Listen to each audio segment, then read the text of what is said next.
Bon mercredi. En 2025, le nombre d'événements violents liés à la guerre de territoire pour le trafic de stupéfiants a bondi à Saguenay. On parle de coups de feu, de tentatives de meurtre, d'incendies criminels et d'autres crimes graves.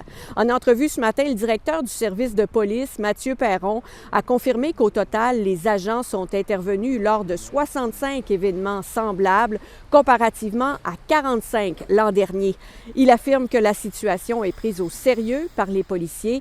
Il rappelle d'ailleurs qu'un groupe d'intervention en violence urbaine a été créé cette année. Il faut être proactif, il faut être sur le terrain, il faut mettre de la pression à ces groupes criminels-là. Il faut leur montrer qu'ils ne sont pas le bienvenu dans notre région. Il faut vraiment travailler à la base, s'attaquer au crime organisé directement, là, aux vendeurs, aux petits vendeurs dans nos écoles, aux vendeurs dans nos parcs, pour essayer de déstabiliser la base, pour essayer de déstabiliser la structure du crime organisé.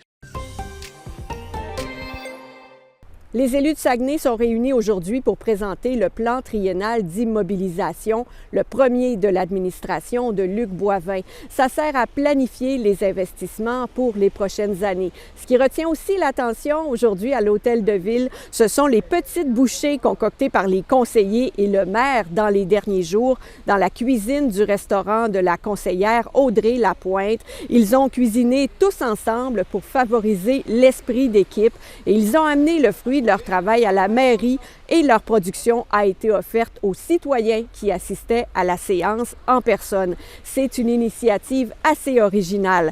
Pour ce qui est des détails du plan triennal d'immobilisation, je vous invite à visiter notre site Web.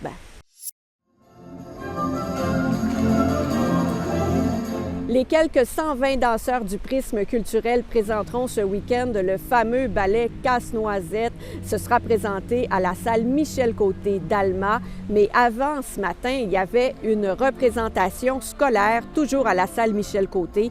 La production est présentée chaque année depuis 1998. Ce classique de Noël est accompagné de la musique de Tchaïkovski. Encore une fois, le décor et les costumes sont superbes. Il reste encore quelques billets pour les représentations de samedi et dimanche si ça vous intéresse. Bonne journée!